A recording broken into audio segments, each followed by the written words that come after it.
Jérémie chapitre 15. C'est pour mon malheur, ô ma mère, que tu m'as enfanté.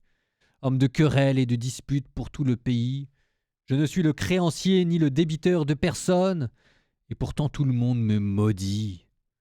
Seigneur, quand je rencontrais tes paroles, je les dévorais. Elles faisaient ma joie, les délices de mon cœur, parce que ton nom était invoqué sur moi, Seigneur, Dieu de l'univers. Jamais je ne me suis assis dans le cercle des moqueurs pour m'y divertir. Sous le poids de ta main, je me suis assis à l'écart, parce que tu m'as rempli d'indignation. Pourquoi ma souffrance est-elle sans fin, ma blessure incurable, refusant la guérison?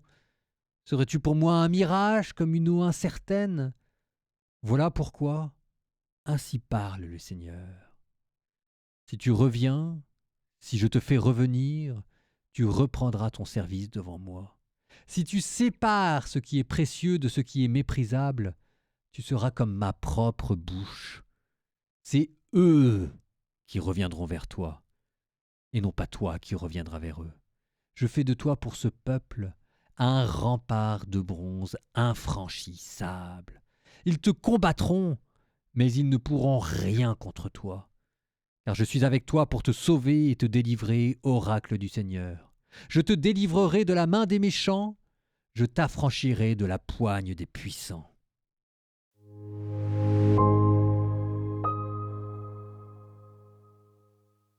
Je ne sais pas si tout le monde a bien vu, alors je vais le redire avec mes mots.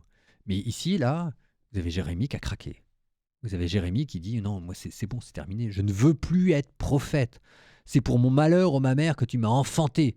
Alors il dit à Dieu qu'il aime Dieu. Seigneur, quand je rencontrais tes paroles, je les dévorais. Mais il en a ras-le-bol. Il craque.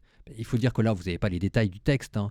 Mais Jérémie s'en est quand même pris plein la figure par pas mal de personnes. Je pense qu'il a tout fait, hein, entre la bastonnade, le cachot, etc. Et donc là, vous le voyez, il dit « Pourquoi ma souffrance est-elle sans fin, ma blessure incurable refusant la guérison ?» Alors comme c'est dans un texte poétique, nous on a l'impression que c'est de la poésie, quoi. Non, non, non, non, faut prendre ça au premier degré.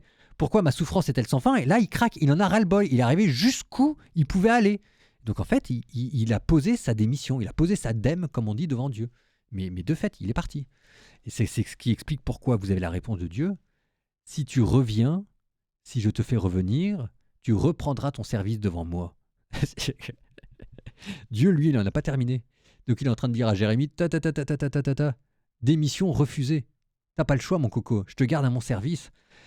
Puis ensuite, vous avez les promesses qui arrivent. Alors vous regarderez à nouveau. Mais là, avec ce que je vous ai dit, vous avez à la fois le prophète qui est au bout du rouleau, et je vous assure, enfin, vous regarderez dans le podcast La Bible en un an, mais les souffrances que Jérémie a endurées, donc là, il craque, il a posé sa dème, et Dieu qui refuse. C'est extraordinaire, je trouve ça génial. Et en même temps, quel drame, quel drame, quel drame. Derrière, vous avez une civilisation entière qui est en train de périr.